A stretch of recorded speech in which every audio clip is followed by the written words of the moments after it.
Inside Cuba's Bitcoin Revolution by Alex Gladstein.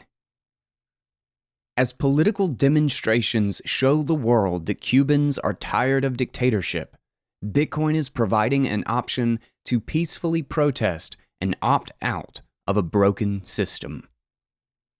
Lucia is a 30-year-old medical worker and Bitcoin user living in Matanzas, a city of about 150,000 people sitting about 50 miles east of Havana on Cuba's northern coast. Named after an Aboriginal rebellion against Spanish colonizers, the word Matanzas literally translates to slaughter. The settlement later turned into a 19th century epicenter of slavery and sugar plantations. Today, like all Cuban cities, it is ground zero for a financial and human crisis. The Cuban people are suffering their worst economic struggle since the early 1990s, when the Soviet Union collapsed and the regime lost its main lifeline. At the time, longtime dictator Fidel Castro told citizens they needed to unite together to get through a special period.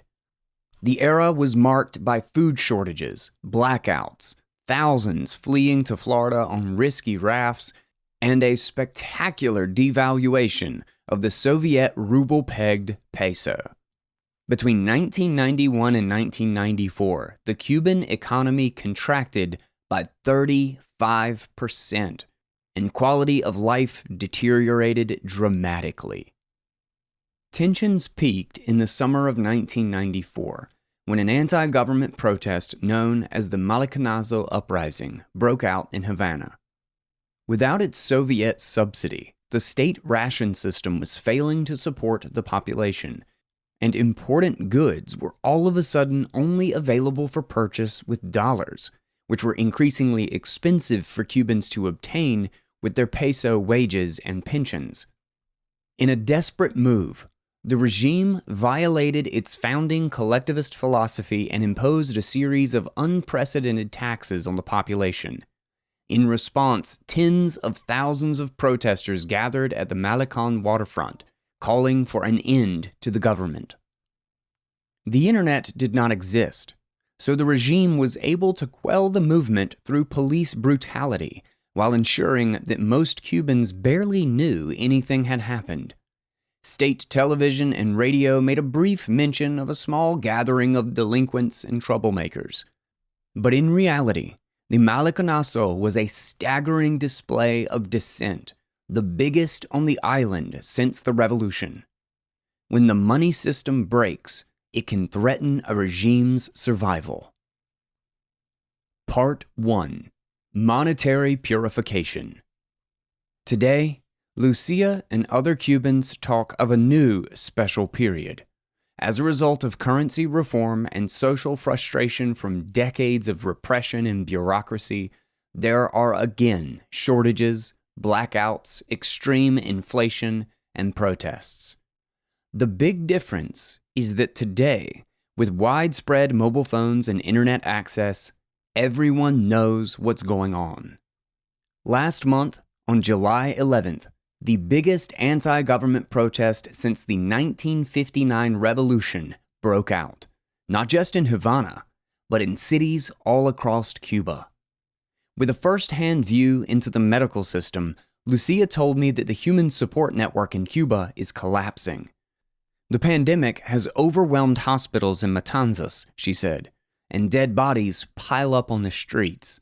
It is incredibly hot, and Cubans go many hours a day without electricity.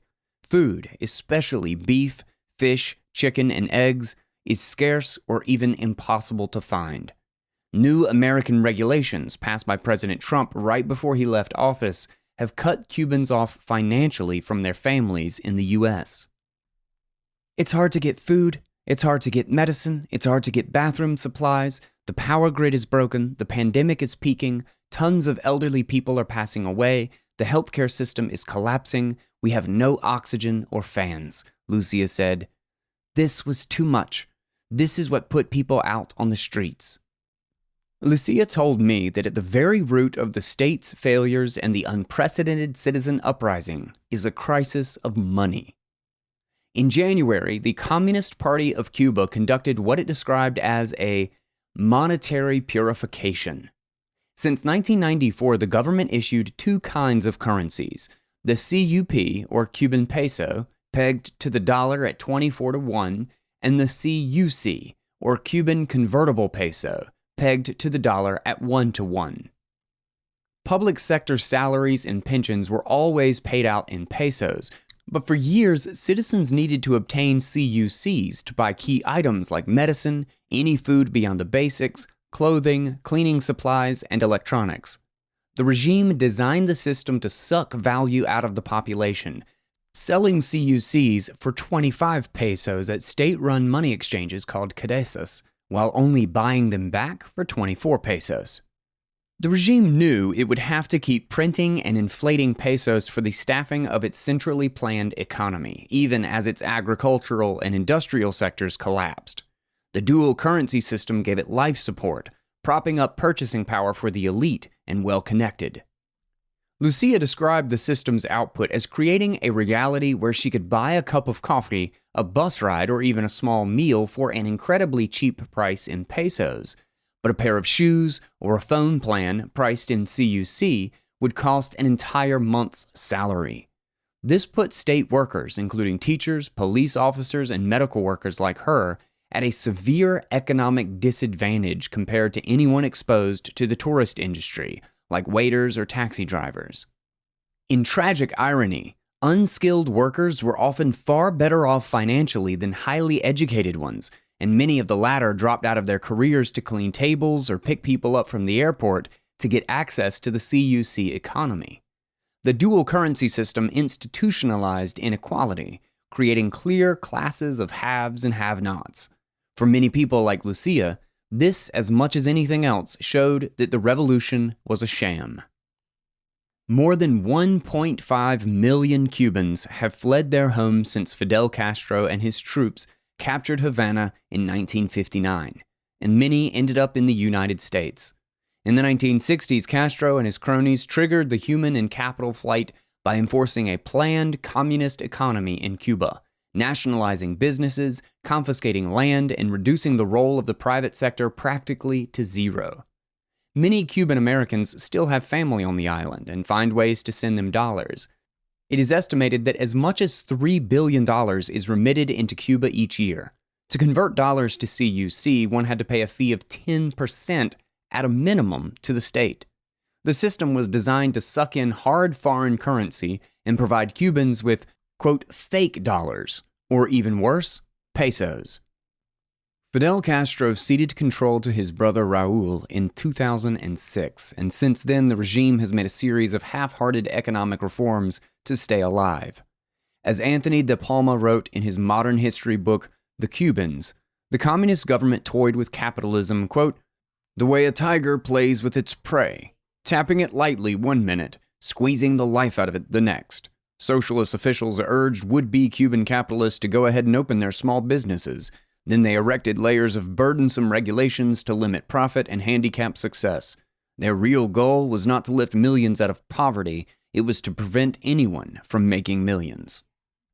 Starting in 2011, Raul spoke openly of the need for monetary unification, but he ruled for another 7 years without taking any action. The Cuban economic disaster he presided over can be summed up in one statistic. As of 2015, Cuba's GDP per capita was roughly the same as it was in 1985, despite having much higher economic potential with 13% more citizens. In 2018, longtime communist bureaucrat Miguel Díaz-Canel took over the Cuban presidency, ending nearly 60 years of Castro family tyranny. Like Raul, Díaz-Canel presided over changes to the planned economy, like mass layoffs of state workers and permitting tiny businesses to operate privately, but continued to parrot Fidel's rallying cry in his speeches. Patria o muerte, socialismo o muerte, venceremos. Homeland or death, socialism or death, we will be victorious. As De Palma wrote, Fidel and Che are dead. Raul's tomb already has his name on it, and the new president is as unrecognizable around the world as the leader of any small country. The mythology of the revolution means very little to Cuban youth, who, with their tattoos, smartphones, and seething nihilism, see the old men of the Sierra as impossibly out of touch with their own reality. The foreign aid Cuba relied on for so long, first from the former Soviet Union, then from Venezuela, and additionally from sympathetic nations around the world, has dried up, and, to quote Margaret Thatcher, Cuba has run out of other people's money. At the bottom of every prescription it now prints the line, "Healthcare in Cuba is free, but it costs money." Lucia agrees and said the revolution has run out of steam. Diaz-Canel is no Fidel, and cannot put protests down with personal charisma or a secret police operating in a world with no internet. He was forced to act, and the monetary purification is one of those actions. As of January 1st, 2021, the CUC was officially phased out. Cubans were given 6 months to exchange their CUCs for pesos at the official exchange rate. This constitutes a massive time theft, considering Cubans worked hard for those CUCs and are now being liquidated out of dollar positions into tiny amounts of rapidly depreciating currency. Even before January, CUCs were traded at a 15% discount to the dollar. Over the past 8 months, the monetary reform has caused a massive devaluation in the peso. Cubans have lost nearly 2/3 of their purchasing power since the end of 2020, as the price of $1 has gone from the official rate of 24 pesos to costing as much as 70 pesos on the black market. The official Cuban annual median salary in 2018 was approximately 9,300 pesos, or around $372. Lucia told me that a pound of rice last year cost her 6 or 7 pesos, but today it runs more than 50 pesos. 2 kilos of chicken once cost 60 pesos, but now cost more than 500. Economists often say inflation is not a problem as long as wages rise at the same time, but wages have barely budged, or have even declined in dollar terms. The government has extended the window for Cubans to redeem CUCs for a few more months, but use has evaporated as the currency has essentially been replaced by the MLC, which stands for Moneda Libremente Convertible, or freely convertible currency. Introduced by the regime in 2019 as the future monetary system of the island, the MLC functions like a reusable gift card. There is a plastic MLC card that one can pick up from a bank and 2 different apps that one can download on a mobile phone.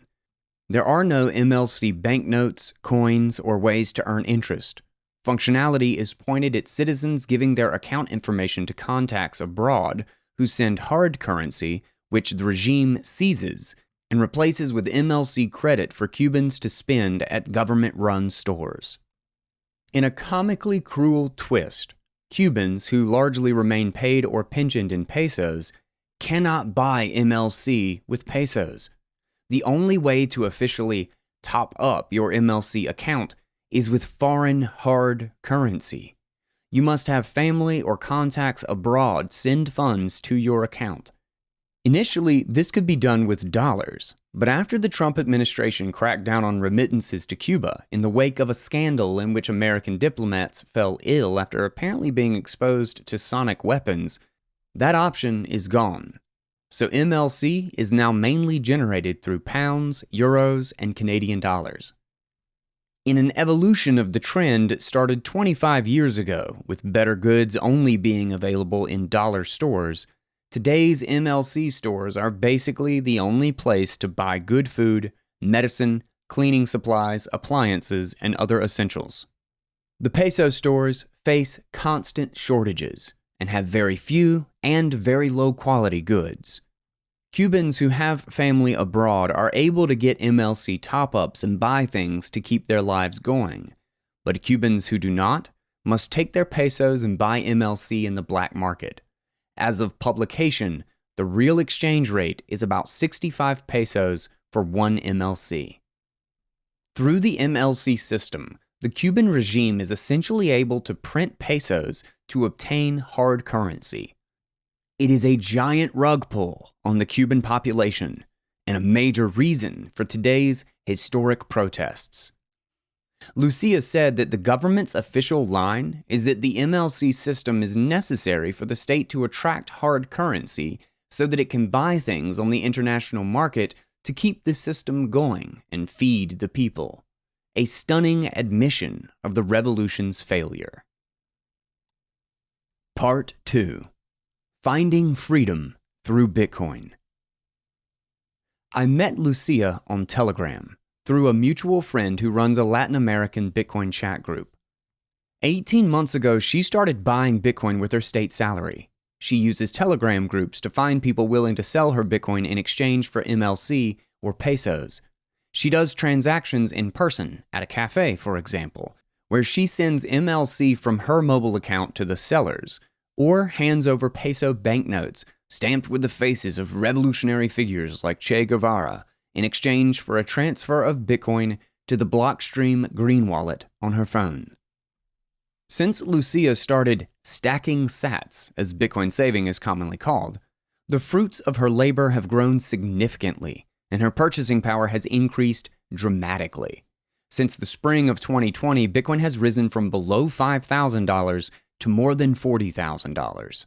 If Lucia had kept her savings in pesos, she would have lost almost everything.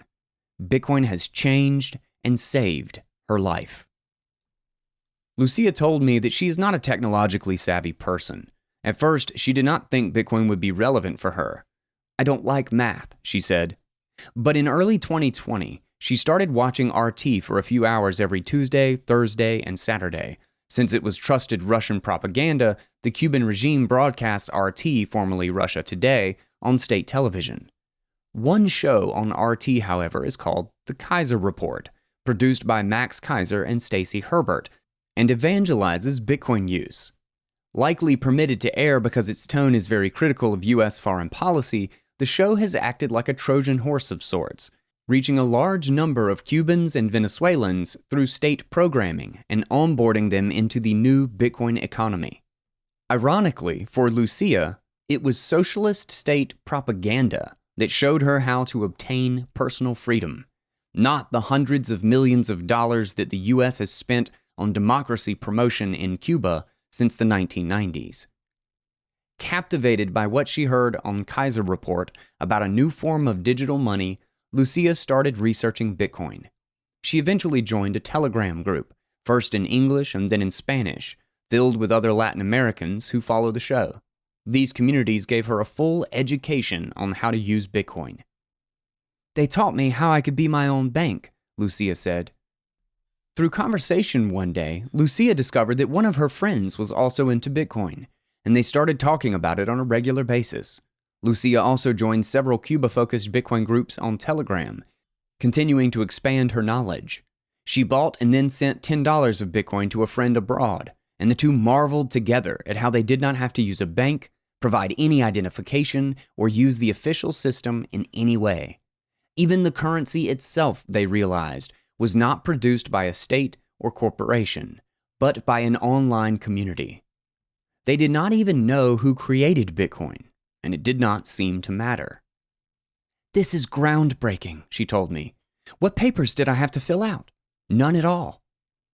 Lucia told me that many people receive Bitcoin from abroad and then convert it to MLC or pesos to buy food or supplies. In her case, she uses it to invest for her future. She calls it her personal reserve and best option for saving money. She said that the U.S. embargo is still very painful for Cubans. "A lot of people will deny this reality," she said, "but we can no longer buy MLC in dollars. We do not have access to American financial apps. Our families in the U.S. have a very hard time sending us dollars. Bitcoin," she said, "helps ease the pain." Lucia looks to Bitcoin as an alternative to the dollar system. "If we are free from the dollar," she told me, "then we have freedom." Several Cubans that I spoke to for this story demonstrated a similar lingering patriotism, despite the betrayal of the revolution. The embargo puts our government against a wall, Lucia said, arguing that Bitcoin can give independence not just for people like her at an individual level, but for the Cuban society as a whole. She credits curiosity for her new Bitcoin life. Curiosity is what moves people. That's what motivated me to become a medical worker, she said. It animates all human beings. This curiosity is now driving her to learn about Bitcoin and spread it to others. People have so many questions, she said. Who makes it? How does it work? Where do you get it? It's good to take advantage of these teachable moments. She told me that she is now personally teaching others in Matanzas and in her wider circles about how to use Bitcoin. But learning is tough. Because of desperation, she said, a lot of Cubans have fallen into MLMs and pyramid schemes. The state, she said, conflates Bitcoin with the schemes, so people are in general fearful of getting involved. Bitcoin is hard to learn about, she said. It is unlike anything that people have ever seen before. Its abilities are hard to believe. Using it properly takes time and research. Adoption is happening, she said, but it will take time. Lucia concluded our conversation by telling me how important it is for Cuban women to use Bitcoin, saying that it is vital that women learn to assert their financial freedom.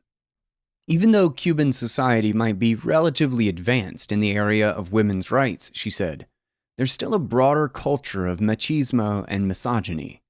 Even in this context, most men do not even understand financial independence, she said. So imagine how hard it is for women. Bitcoin allows you to control your money, your spending, and by extension, your life as a woman, she said. My future is finally in my own hands. Part 3. Cuba's History of Economic Misery. By the end of the 1950s, Cuba was one of the richest countries in Latin America. As currency researcher Boaz Sobrado wrote, Cuba had more in common with U.S. states like Louisiana and Florida than Hispanic countries like Mexico and the Dominican Republic. Cuban income per capita exceeded Mexico's by 70% and the Dominican Republic's by 300%. Its income per capita was even greater than that of ex-colonial powers Spain and Portugal. Sobrado pointed to the Havana Hilton as a, quote, symbol of Cuba's mid-century opulence. It was Latin America's tallest and largest hotel, boasting 630 guest rooms, 42 suites, a casino, 6 restaurants and bars, an arcade, an outdoor pool, and an expansive underground garage system. At first glance, then, Cuba seemed like an unlikely place for a socialist revolution. But behind the glamour of old Havana was a deeply broken society.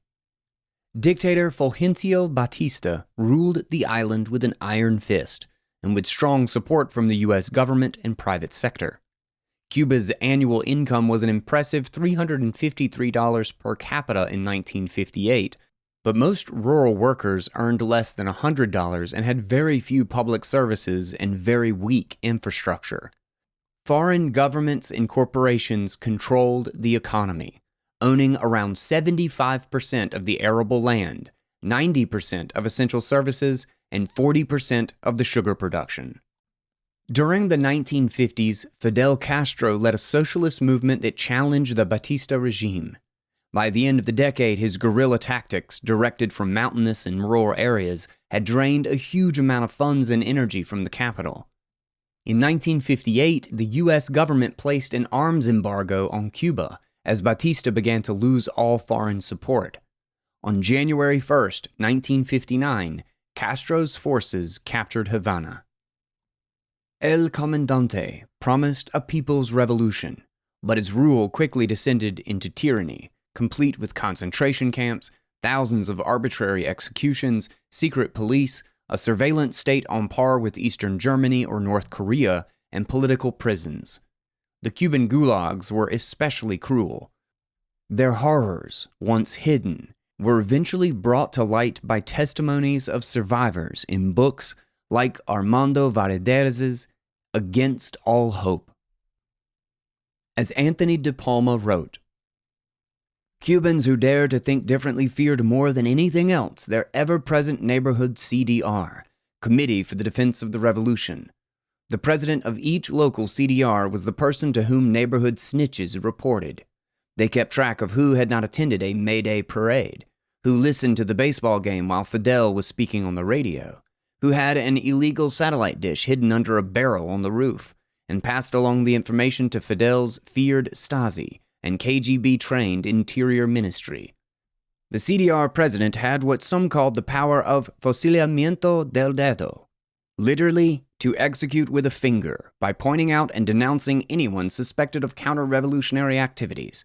Simply allowing someone to use your telephone to call a relative in Miami could trigger a denunciation and ruin a life. The surveillance network was so pervasive that Cubans grew fearful of voicing any complaint. Even in their own homes, they refrained from mentioning the name Fidel in case anyone was listening. Instead, they stroked an imaginary beard when they dared to criticize El Comandante. Beyond being brutally repressive and invasive, the new government was also completely inexperienced when it came to actually running an economy. They followed the Soviet example of a planned financial system and quickly became dependent on the USSR as an export market.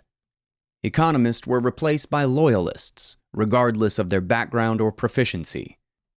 It is said that when Castro chose Che Guevara as head of the Cuban Central Bank, it is because Guevara rose his hand after Castro asked if anyone was an economist, thinking Fidel asked if anyone was a communist. In the early 1960s, in a back-and-forth series of retaliations, the Eisenhower and Kennedy administrations placed trade restrictions and eventually a total blockade on Cuba, while Castro and his troops nationalized hundreds of millions of dollars in U.S. property and businesses. The revolution was disastrous for Cubans' personal savings. As president of the central bank, Guevara switched the peso peg from the dollar to the ruble, devaluing extant pesos by 75%. Then, pre-revolutionary banknotes were demonetized. If the new authorities declined to accept your old money, you lost everything. Various American plans and attempts to oust Castro failed, and the regime persisted. It became structurally dependent on the Soviets for oil, loans, weapons, technical training, and as a market to sell their main export of sugar, which Moscow purchased at a subsidized price above market rates. Over the next few decades, Cuba's economy grew, in large part due to the relationship with the Soviets. But even during Communist Cuba's most prosperous times, in late 1970s and early 1980s, making ends meet was still difficult, and thousands tried to leave. In 1980, more than 125,000 Cubans fled to the U.S. on around 1,700 vessels and rafts in an event known as the Mariel Boat Lift. When the Soviet Union dissolved in the early 1990s, the Castro regime lost as much as $5 billion in annual subsidies, and Cuba's sugar exports crashed by 80%. The peso suffered a devaluation from 5 per dollar to 150 per dollar. Castro asked the Cuban people to make a collective sacrifice to get through the special period, not unlike the way Kim Jong-il asked the North Korean people to stay strong and committed during the arduous march in the late 1990s when millions perished. During the special period, many Cubans could only afford or find enough food to eat once per day. Their libreta, or ration book, promised things like beef and chicken, but these items disappeared. Fidel had promised that everyone would be able to have a glass of milk each day, but even that went missing. According to De Palma, Cubans flattened and tenderized grapefruit rinds and fried them as if they were steaks.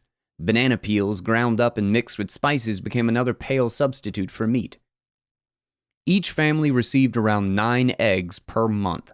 The food shortages were accompanied by blackouts, quote, so routine and long-lasting that lightless nights became the norm, as Cubans celebrated the brief periods when the lights came back on as a fleeting phenomena that they excitedly called alumbrones. Industry collapsed. For example, by the end of the 90s, fishing fleets all but disappeared. Today, Cubans consume just 25% of the seafood that they did in the late 1980s. In a nation where one is never more than 60 miles from the water, Cubans joke about being an island without fish. A country that once produced 80% of its food now imported 80% of it. Sobrado wrote that Cuba's domestic consumption has, quote, never recovered to pre-1990 levels, a tragic summary of a starving state.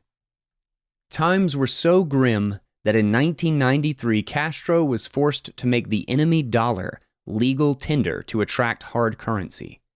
Cubans began to make dollar deposits at banks with remittances from abroad. Thier's law was in full effect, as good money drove out the bad. Sobrado estimated that as many as half of all day-to-day transactions were done with dollars, a rate similar to present-day Venezuela.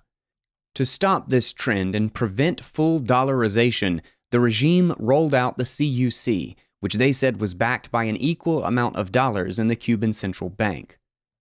Out of desperation, Castro also allowed family restaurants, or paledares, to operate as small private businesses. This was part of a wider opening process that included allowing European companies to operate Cuban hotels, permitting some citizens to run independent farms, and restoring Christmas as a national holiday, a move seen as a quid pro quo for the eventual visit of Pope John Paul II. The combination of small reforms and increased foreign investment led to a relative recovery out of the special period. In the early 2000s, Venezuelan President Hugo Chavez began to support the Cuban state with some of his new oil profits, providing a new lifeline. But while the government was bailed out, times for the average citizen continued to be extremely difficult. Sobrado wrote about a Cuban expression, "Dissent que hay pollo," they say there is chicken, which the crowd in the streets would shout when chicken became available at stores. Libertas, he said, used to have a provision for fish, but that ran out and was substituted with chicken, pollo por pescado, and in the past few years, the chicken ran out too. In November 2004, facing another economic collapse, the Cuban government withdrew U.S. dollars from circulation. State-run stores, enterprises, and banking moved entirely to the CUC system. Dollars had to be converted into CUC upon arrival in Cuba, allowing the regime to seize the hard currency, tax it, and replace it with something they could print unbacked. The big picture effect was that dollars once held by citizens were now held by the Communist Central Bank. In the CUC era, the dual currencies allowed the government to provide a very basic level of some cheap goods and services, but created a system where one needed CUCs for anything beyond the bottom-rung tier of items. For example, one might be able to purchase a low-quality loaf of bread for 1 peso at a state-run bakery, if there was any left. But for 1 CUC, you could get a much nicer loaf at a fancier store. Tourists in recent decades only used CUCs and shopped at the fancy stores with the much higher prices, and thus always poured a lot of hard currency into the regime's coffers. The dual currencies also allowed for accounting alchemy that benefited state-run enterprises. For example, as Sobrado noted, a well-connected elite could buy a ticket to fly out of Cuba paying a few hundred pesos instead of a few hundred CUCs or dollars. This also meant that some state enterprises could buy imports at the peso price while selling at the dollar price. There was a chronic exaggeration of assets and underestimation of liabilities. These financial tricks were done at the expense of the peso and the average worker.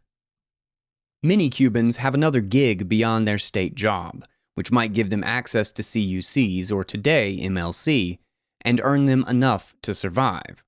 One can often make more than their entire monthly state salary or pension in one day on the black market. Sobrado said that some even have what he calls negative salaries. Quote, "People sometimes bribe their boss so that they do not have to show up. This way they can work at their income-earning hustle all day." De Palma wrote that, "Almost every Cuban, whether an entrepreneur with a small business or a parent searching for dinner, became a criminal in one way or another." Inventando, the Spanish word for inventing, largely replaced the word stealing in Cuban vernacular. And the rules of civil society changed so that stealing was condoned, so long as what was being stolen came from the state and not from a neighbor or a friend. In the new Cuba, inventando was a way of leveling the playing field and making up for the miserable $1-a-day salaries that the state workers received. The cumulative decay of Cuba's economy is hard to imagine, but the fact that the 2018 sugar harvest yielded just 1 million tons, the same as the harvest in 1894, helps paint the picture. Once the largest sugar exporter on the planet, Cuba has been forced to import from France. Quote, historic reforms of the system announced by Raúl and Díaz-Canel ended up being small tweaks. Entrepreneurship does not grow well in a climate with no wholesale market, with strict limits on the number of employees one can hire, where licenses are expensive, taxes hefty, and credit scarce. By 2017, despite many much-hyped reforms, a pair of jeans still cost a month of state income, and rations ran out after only a few days. The vaunted healthcare system allowed a cholera outbreak and was tilted towards special care for elites. Education remained propaganda. In 2014 and 2015, the Obama administration opened up American restrictions, boosting local enterprise with a wave of new tourists. But Obama also ended the wet foot, dry foot immigration policy, and a few years later, Trump reversed the opening. According to De Palma, the small economic reforms that the government offered Cubans over the last 15 years were not, quote, freedom to better themselves, but permission to eke out a level of survival the government could no longer provide, on top of the limitations it slapped onto their entrepreneurial vision and capacity to amass wealth. The government required would-be capitalists to buy their licenses for relatively hefty fees and pay heavy taxes. The goal, as outlined by the government, was to make Cuba a rich country without rich people. Part 4. Cuba's Human Rights Crisis. As part of my research for this essay, I spoke to a human rights defender with a background in accounting and finance living in Havana. She did not wish to be named. I want to keep a low profile, she said, but spoke openly about a variety of sensitive topics in our video chat. We will call her Verita. Her concern is understandable. Cuba remains a one-party communist state. Díaz-Canel's regime continues the climate of fear built by the Castros. Other political parties are illegal. Dissent is suppressed and civil liberties are severely restricted. According to the rights watchdog Freedom House, quote, the regime's undemocratic character has not changed despite new leadership in 2018 and a process of diplomatic normalization with Washington, which has stalled in recent years. Cuba earns just 13 out of a possible 100 points on the Freedom House 2021 Democracy Report, with only 1 out of 40 points on political rights and 12 out of 60 on civil liberties. The Constitution forbids independent media, and, quote, the country's independent press operates outside the law. Its publications are considered enemy propaganda, and its journalists are routinely harassed, detained, interrogated, threatened, defamed in the official press, and prohibited from traveling abroad. Cubans are banned from posting content on foreign servers, including social media platforms, and in general cannot share anything, quote, contrary to the social interest, morals, good customs, and integrity of the people. Private universities and schools have been illegal since the 1960s, and teachers are promoted based on ideological loyalty, not academic performance. Independent labor unions are outlawed, and Cuban workers cannot strike, protest, or collectively bargain. A popular revolutionary saying goes, dentro de la revolución todo, contra la revolución nada. Within the revolution, everything. Against the revolution, nothing. Verita is part of Cuba's community of human rights defenders. Born largely in the 1990s in the wake of the special period, they live under constant attack. In 2003, at just around the same time as the regime was forced to modify the currency system to keep the society afloat, it launched the Black Spring crackdown, rounding up dozens of poets, authors, and journalists. To this day, the sisters, wives, and daughters of these political prisoners march in Havana every Sunday for their freedom and are known as the Damas de Blanco, the Ladies in White. Independent outlets like 14 y Medio, founded by blogger and philologist Yauni Sanchez, and Diario de Cuba, continue to report, but work remains difficult. One of Cuba's leading human rights advocates, Oswaldo Paya, died in a car crash in 2013, an incident widely believed to be state murder. Going onto the street and protesting continues to carry huge risk, as hundreds of disappearances and lengthy prison sentences for protesters last month demonstrate. In 2018, an Afro-Cuban group of academics, artists, and journalists known as the San Isidro Movement formed to protest Decree 349, a communist law requiring artistic activity to be pre-authorized by the government. In November 2020, the group launched a protest in support of one of their members, the rapper Dennis Solis, who had been convicted of contempt for authority. State police raided the protest, but the regime was forced to promise more rights for artists, and the seeds were sown for last month's uprising. Black Cuban communities have been at the center of these protests. It is estimated that up to 90% of white Cuban families have relatives abroad as a remittance stream, but only 30 to 40% of black Cuban families have the same option. Guillermo El Coco Fariñas, a well-known black dissident, calls the situation a powder keg about to explode. At first, Verita, who is also Afro-Cuban, was extremely formal, literally reading from a speech that she had prepared for the first part of our conversation, where we talked about the economy. She kept repeating the government line that, quote, devaluation does not impact inflation, and that the peso to dollar exchange rate remains 24-1. Later in our chat, though, she opened up and told me that in reality the exchange rate is as much as 70-1. It was clear that Big Brother is very much still alive in her mind. Verita explained that the MLC system was a government strategy to stockpile hard foreign currency and avoid the flight of dollars and euros. It was also, she said, a way for the government to tax the informal sector, which had been leaking huge amounts of value out of Cuba.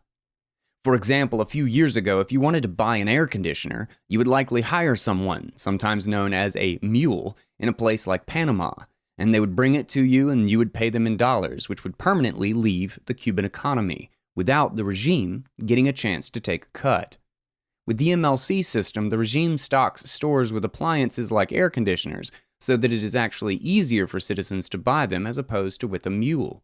This way, instead of leaking hard currency out, the regime actually accumulates it, as citizens ask family, friends, and colleagues to top up their MLC accounts so they can buy the air conditioner. As a result, Verita said, the peso is in the process of demonetizing. Out of the three main functions of money, it has essentially lost the functions of store of value and unit of account, which have now leaked to the MLC or dollar, and really only lives on as a medium of exchange for individuals when interacting with the government or when buying things on the street. When I asked her if the government had a plan to stop the peso inflation, she gave me a look that I will never forget. She turned her head, smiled slightly, and looked at me in disbelief. Plan? She said. No, there is no plan. In her estimation, the Cuban economy would need to grow 5% per year for the next 12 years to recover from its current trauma. But she said it actually contracted by 11% in 2020 and will shrink even more in 2021. It will be, in her words, a disaster. Part 5. The embargo's ongoing impact. To learn more about the impact of the American embargo on Cubans, I spoke to Ricardo Herrero, a son of Cuban exiles and the executive director of the Cuba Study Group. He explained that today, because of U.S. sanctions, Cubans cannot access a wide range of popular American products like PayPal, Stripe, Cash App, Zelle, Coinbase, GitHub, Adobe, Dropbox, Lyft, Uber, or Amazon. He called the embargo the most rigid and expansive sanctions regime towards any society on the planet. Herrero works to help push the U.S. government to relax some of these restrictions. He said his job is difficult, especially because of the Torricelli and Helms-Burton Acts, which were passed in the 1990s, formalizing restrictions on American trade, business, and travel to Cuba in order to destabilize the Castro regime at a time of weakness and promote democratic opposition. Unlike previous Cuba policy between the Kennedy and Clinton years, in the new era since 1996 when Helms-Burton was passed, the embargo has been codified into law and cannot be lifted by executive order. Centered on American claims of business and property considered stolen by the Castro regime during the revolution, Helms-Burton expanded extant restrictions on U.S. companies and tries to prevent any company in the world from doing business in Cuba. It threatens, for example, to prevent a corporation from entering or doing business with the U.S. if it chooses to do business with Cuba. U.S. Presidents Clinton, Bush, and Obama waived part of the act, so some foreign entities have been able to do business with Cuba with mixed results. As Sobrado dryly noted, the Havana Hilton, which was renamed the Habana Libre during the Revolution, was eventually handed over to Spanish hotel chain Meliá Hotels International. As of last year, the famed hotel stood empty. Last year, President Trump designated Cuba as a state sponsor of terrorism and introduced 243 new measures to strengthen the embargo. President Biden has yet to rescind them. Herrero says that Helms-Burton is the deterrent that explains why you do not see Starbucks, Zara, or McDonald's in Cuba. It is why Cuba does not receive loans from the International Monetary Fund or the World Bank. It is why the Jaragua nuclear power plant was never finished. During the Obama opening in 2015 and 2016, some American payment companies tried to explore establishing payment services between the U.S. and Cuba, but once Trump won the election, it was clear the opening would be rolled back and plans were put on hold. The embargo, Herrero says, gives political oxygen to the Cuban government's revolutionary narrative. It's the big boogeyman, he said. Without it, the regime would suffer an ideological collapse. The embargo mixed with an inept, repressive government is an especially tragic combination. This was illustrated recently when a diabetic British citizen was unable to find insulin in Havana due to the medical shortages. His wife tried to ship him some from London, but DHL returned the package, scrawling U.S. sanctions on Cuba on the label. He died in a hospital soon after. The combination of the American sanctions on Cuba, Cuba's mismanagement of scarce resources, and the COVID-19 pandemic is a lethal brew, his wife said. Herrero still places most of the blame for the suffering of the Cuban people squarely on the regime's shoulders, and said they play a duplicitous game. The regime blames the embargo for all or most of the crises in Cuba, but they have, quote, never missed an opportunity to miss an opportunity to lift it. It continues to use the embargo as a scapegoat and as a tool to draw international sympathy for their cause. They paint themselves, Herrero said, as a David against the imperialist Goliath. Under the Obama opening, U.S. companies flew in to strike deals, but the Cubans allowed very few to get signed. Herrero explained that this was partly because of their Soviet mentality. Quote, the bureaucrats were trained to be enemies with the Yankees and to oppose capitalism. They were, when presented with the opportunity to connect Cuba with the world, unable to seize it. For the past decade, the Cuban regime has talked about private enterprise and decentralization of the economy, but in reality it has been all talk and no action.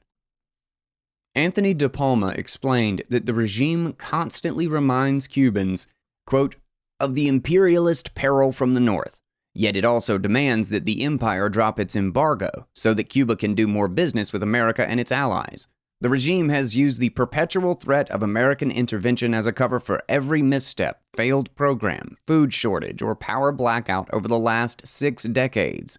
But it also depends on the billions of American dollars that exiles send back in remittances to keep Cuba afloat.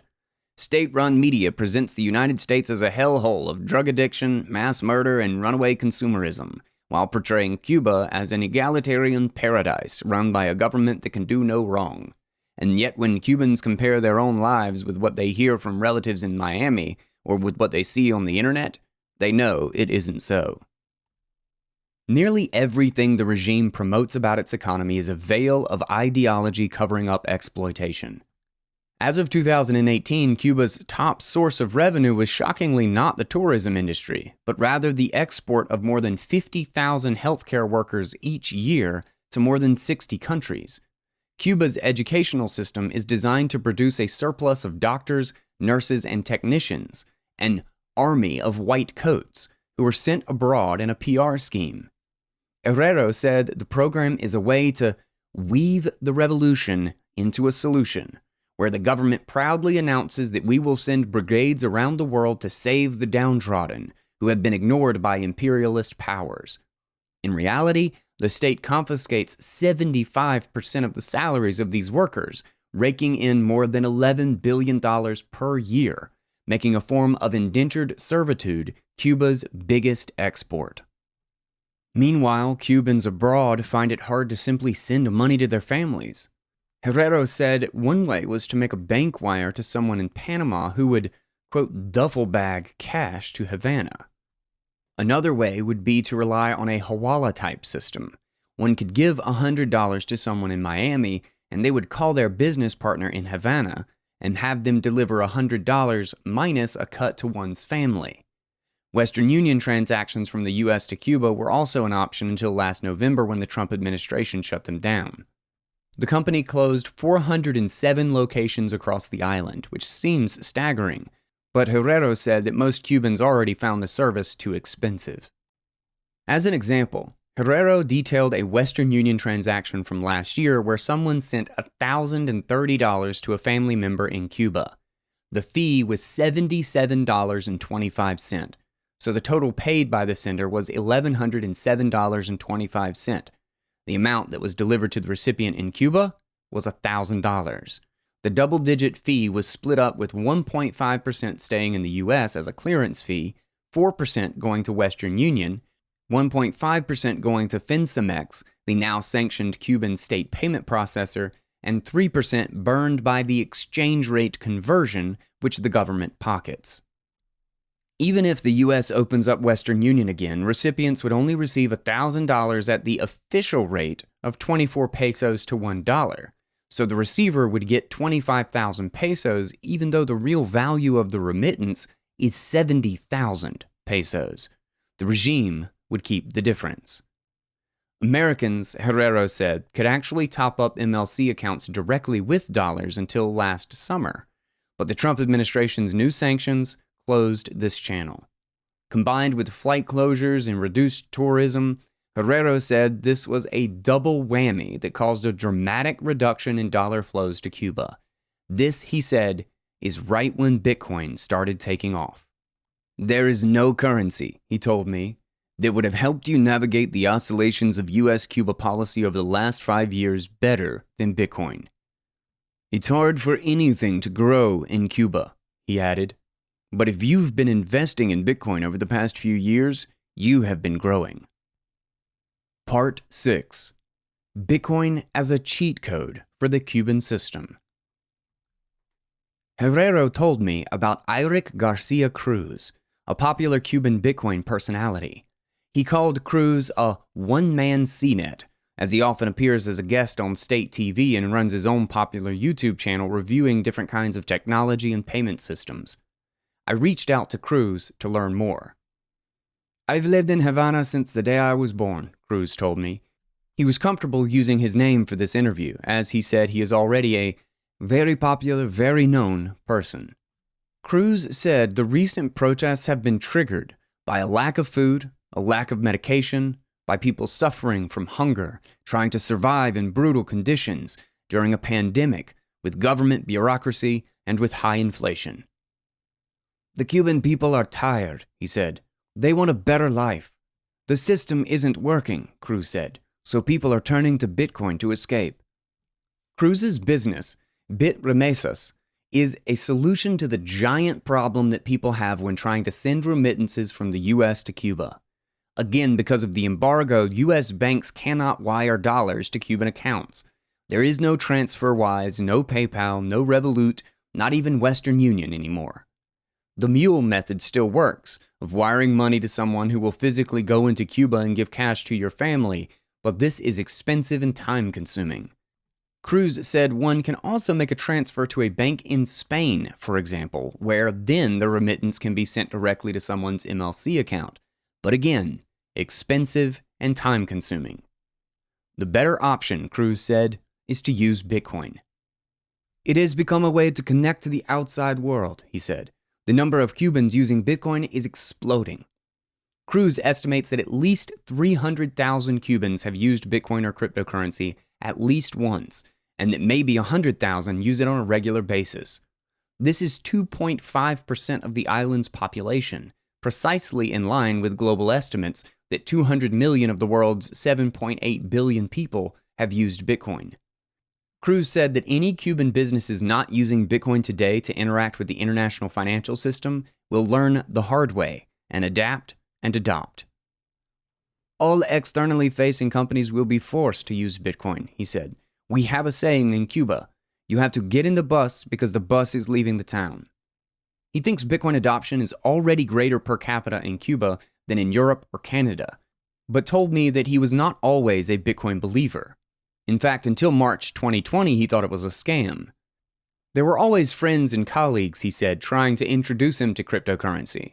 But they were trying to get him to do it so that he could then send the BTC to pyramid schemes like Arbistar or trust investing. I was very skeptical, he said. In March 2020, Cruz made a popular video where he exposed trust investing and showed how it was a pyramid scheme. As part of the reaction to the video, people encouraged him to look at other investing options. One was Bitcoin. He pledged to himself to try and become an expert on the topic. In April and June 2020, he went down the rabbit hole and discovered the Holy Grail. Through the lens of Bitcoin, he told me, you start seeing the actual limitations that Cubans have and the freedom that Bitcoin provides. You see the world from a different perspective. We can't access the traditional payment solutions. We're stuck. Well, if that's the case, he said, then I will make my own payment provider using Bitcoin, and we'll develop a business around this opportunity. On September 1st, 2020, Cruz launched Bitremesas so that Cuban families can transact easier between the US and Cuba. The process is simple. Someone in the US sends Bitcoin to a wallet managed by Bitremesas. He told me it is a 2 of 3 multisig for additional security, and then the company sells the Bitcoin for MLC or pesos and delivers it to the recipient. He describes a negative bid system where his company will advertise a newly received $100 remittance of Bitcoin on a local network. One trader will offer $95, another $94. Bitremesas will sell to the lowest bidder and take the spread as their profit. The trader will deliver the money to the recipient. The big improvement this holds over other ways of sending money to Cuba, he said, is that the receiver gets close to the real exchange rate. Going through the official system, he said, results in being stuck with the 24 peso to $1 rate. He said the Cuban people are smart and intelligent and storing value in Bitcoin because they trust it more than the peso. If you can buy satoshis with pesos and can wait 3 years, you're growing your purchasing power in a huge way, he said. I don't like to speak about politics or the government or whether they have the right or wrong policies, Cruz said. I'm just trying to teach my fellow Cubans how to live with Bitcoin and cryptocurrency. He credits Satoshi Nakamoto for his new life and new business. Cruz said he has no special political information, but said the government is researching cryptocurrency as part of its current 5-year plan and could eventually adopt a Bitcoin strategy. For example, it could start accepting Bitcoin at MLC stores or allow citizens to use Bitcoin to top up MLC accounts or to sell tourist offerings or even exports for Bitcoin. This would be a smart move, a good way to accumulate the hardest currency, he said. But we are talking about the Cuban government, so I don't know. Cruz remains very critical of the US embargo, which prevents him from accessing a variety of services otherwise available to people living just a few hundred miles away in Miami. But fighting the embargo, he said, is a fight you cannot win. In Cuba, there are two good options, he added. You can leave Cuba and escape the matrix, or you can stay and play the game. Bitcoin is a cheat code to play the game. Now, I choose to stay. Part 7. Building a Bitcoin Economy in Havana. Jorge works for a Bitcoin company in Havana. He discovered Bitcoin in March 2018 when he took advantage of Cuba's expanded internet access to start trading and stacking sats online for various tasks. For much of Jorge's life, however, connecting to the outside world has been close to impossible. The web had been heavily restricted, and information could only get to Cuba in quiet ways. As an intern at the Human Rights Foundation, I helped participate in a 2007 program where we would send foreign books and films into Cuba's pre-internet underground library system. From an office in New York, I would burn copies of subtitled films like V for Vendetta and Braveheart onto DVDs, which were disguised as music CDs and sent to Cuba with Latin American citizens who would head to the island through Mexico. They would drop off the samizdat content, along with medical supplies and other technology, with our contacts, who would run private screenings in their homes on portable DVD players with 3 or 4 other people at a time and host discussion groups afterwards. For many years, this, along with picking up radio signals from Florida, is how Cubans accessed outside information. A few years later, Paquete was born, a system where some Cubans would use illegal satellite equipment to download foreign content and upload it to hard drives, which were then disseminated through communities where people would pay per item to transfer what they wanted to their own USB sticks to watch or read at home. In 2014 and 15, Wi-Fi started to pop up across Cuba at hotels and public access points. Paquete grew dramatically at this point, with some people getting paid to simply stand around and download content all day. In 2017 and 18, data was introduced to mobile phones. Internet access has increased dramatically in recent years, but is still censored and slow and surveilled. There is no great firewall, Jorge said, but our experience is not as smooth and shiny as the open web. When we spoke, he used a VPN. The power of the internet in Cuba was on full display last month when a July 10th Facebook post in the small town of San Antonio de los Banos helped ignite national protests the next day. Tired of having no electricity, the post asked. Fed up of having to listen to the impudence of a government that doesn't care about you. It's time to go out and to make demands. Don't criticize at home. Let's make them listen to us. Jorge could not have predicted this summer's July 11th movement, but either way, he was thrilled to connect to the world online. Bitcoin's new form of digital money was one of the most interesting things he found on the web, but he did not know how to actually give use to the new digital currency beyond saving. That is when he found BitRefill. Through this online service, he started to top up his phone using Bitcoin. On the platform, Cubans can buy mobile phone vouchers, along with other things like App Store and gaming coupons, directly with Bitcoin that they earn, buy, or receive from abroad via platforms like BitRemesas. In Jorge's case, he'll store his Bitcoin on the Moon or Blue Wallet apps on his phone. He said these two are his favorite. Both apps are free, open source, Lightning enabled, and available to Cubans in Spanish language formats directly from the Google Play Store. From there, it's just one step to buying things with BitRefill. Through the platform, some Cubans have found arbitrage opportunities in an otherwise extortionate financial system. For example, in order to lure hard currency, state-run telecoms company Etexa will sometimes provide extra credit if one tops up their mobile phones with euros or pounds. The promotions are so good that some Cubans will pay middlemen to top up their phones from abroad. But a Cuban can sit at home, earn or buy Bitcoin, and then top up anyone's phone from the BitRefill service, making a tidy profit. Jorge said that today he even taps into an informal market for meal delivery using Bitcoin. He places an order via a peer-to-peer service, and the prepared food shows up at his doorstep. He pays in Bitcoin, a cypherpunk Cuban version of Uber Eats. He said that between his business, his meals, and other various items, he buys almost everything he needs today with Bitcoin. For Jorge, living in a Bitcoin economy is not a future dream, it's the present day. Using Bitcoin so comprehensively to live is not widespread, Jorge said, and he admits he is one of the very early adopters. But he said either way, it is very easy for him to exchange Bitcoin for MLC or pesos and buy whatever he needs. When asked if Bitcoin was a fad or something that he might stop using at some point, he said, "I'm not going back. I can't imagine my life right now without Bitcoin."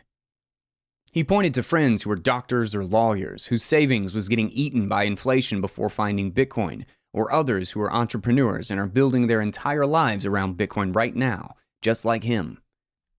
When I spoke to Sobrato, the currency researcher whose work informed much of this essay, he told me about a business he ran in Cuba before the pandemic. He built a team that would service, for example, taxi drivers and apartment owners to make it easier for them to accept foreign payments. Sobrato's company would allow foreigners to pay for their Havana airport pickup online. Sobrato would receive their euros into a foreign account, and then he would sell those euros for Bitcoin, which could be sent to his team in Cuba in minutes, and sold there for CUC or pesos. His team would then drop off the cash with the drivers. Sobrato provided a similar service with Cubans using Booking.com or Airbnb, which have special OFAC permission to operate on the island. "Let's say you're a Cuban apartment owner," he told me. "You get a license to do business and you rent out your place online and the first guest comes. The way your guest pays Airbnb is through a remittance company called VaCuba. On the Cuban end, what this means is that some dude shows up on your doorstep and asks around for you, and if you happen to be home, he will hand you an envelope of cash. This dude would often be late, he would give the official exchange rate. It was a mess. So instead, what we do is pay you directly and immediately at the real price using Bitcoin as a rail." If Bitcoin didn't exist, Sobrato said these businesses wouldn't have worked. He would have had to raise prices by at least 5%, and the profit margins would have disappeared. Sobrato said the best months in terms of overall revenue were late 2019 and early 2020. During the pandemic, he said, "The whole thing died." But it is yet another example of how creative minds are using Bitcoin to improve lives, making things more efficient, and earn money even in a dreary police state. In writing about Cuba's internet adoption in 2017, the author Antonio Garcia Martinez said that an important word to know is resolver. Quote, "While literally meaning to resolve, in practice it's closer to Silicon Valley's notion of life hacking, but without the humble braggy lifestyle posturing. Need to navigate the endless hurdles involved in getting a small business license? Resolver," he wrote. "Cubans are the kings and queens of resolver. It's the only thing that kept them afloat since the special period." However, Martinez wrote, "Arrayed against the forces of resourceful resolver lies another important word, complicado. Want to talk to the dissident journalists who scoff at Cuban censorship and are routinely harassed and jailed? Es complicado," he wrote. "Want to get a passport and visa to travel abroad? Es complicado." According to Jorge, Bitcoin is the embodiment of resolver. It is a workaround, a way to defeat complicado. As Martinez wrote, resolver almost always beats complicado, especially when there is real money to be made. Even though Martinez made this observation in Cuba's pre-Bitcoin days, it could not be more true today, when citizens are turning to Bitcoin over pesos in search of real money. Jorge told me that Bitcoin is no magic solution to all of Cuba's problems, and notes that people are facing an incredibly difficult time for a variety of reasons. He looks to El Salvador's national Bitcoin adoption and said that services used there, like Strike, which connect Bitcoin to the local banking system, are not available in Cuba, and likely will not be because of the embargo. But, Jorge said, people today are learning more about Bitcoin, getting enthusiastic and saving up. After so many years of the government rug-pulling citizens with the CUC and MLC systems, today, Bitcoin users are rug-pulling the government by exchanging pesos or MLC for Bitcoin, a superior form of money that has appreciated dramatically over the last decade. Maybe, Jorge said, the people will finally get the last laugh. I asked Jorge about the many Western critics of Bitcoin, who say it is just for criminals and that it has no social value. He laughed in disbelief. Many people's lives, quote, have been improved dramatically through Bitcoin, he said. This technology goes around blockades and government restrictions. It allows you to move value without trusting anyone. It connects you to the world and allows you to empower yourself and do things that are otherwise impossible, he said.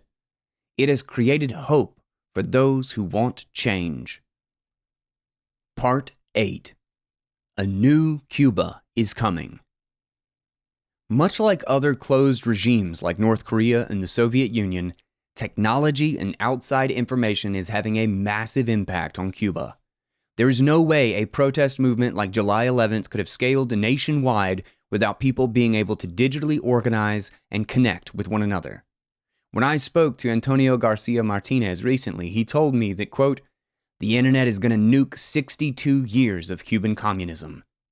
On the island, he said, the internet is a machine for destroying the consensus elites who depend on a monopoly of information. If the internet stays on, he said, the Cuban government will eventually fall. But after nearly 20 years of economic reforms and a half-decade of a connected population, the Cuban Communist Party still holds on to power. Even the advent of the internet has not been enough to shake its grip. Its stubborn, conservative nature has sadly worked and kept it alive for many decades.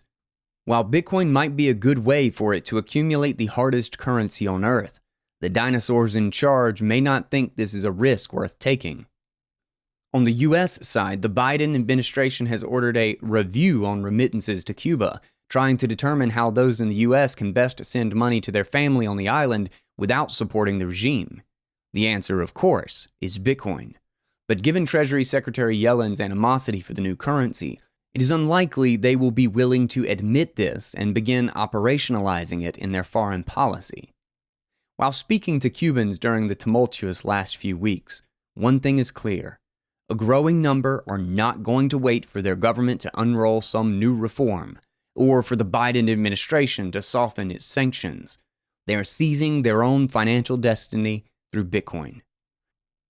More than 100 years ago, the great Cuban poet José Martí wrote that rights are to be taken, not requested, seized, not begged for. This could be the motto of Cuba's new Bitcoin movement. Perhaps the current political protests will be enough to show the world that Cubans are tired of living under dictatorship, but not enough to end the regime. Over the decades, many predicted the fall of the Castro tyranny, only to be proven wrong. In the meantime, Cubans will continue to peacefully protest by opting out of the exploitative peso and MLC system and into Bitcoin. After 6 decades of economic misery, there is finally a way out. Whether it is through individuals like Lucia in Matanzas, stacking sats quietly every day, or Eric or Jorge in Havana, who keep innovating and onboarding the masses, Bitcoin is now a thoroughly Cuban movement, a raison that seems unlikely to be stopped. This is a guest post by Alex Gladstein at bitcoinmagazine.com, read by Guy Swan of the Bitcoin Audible podcast. Thanks for listening.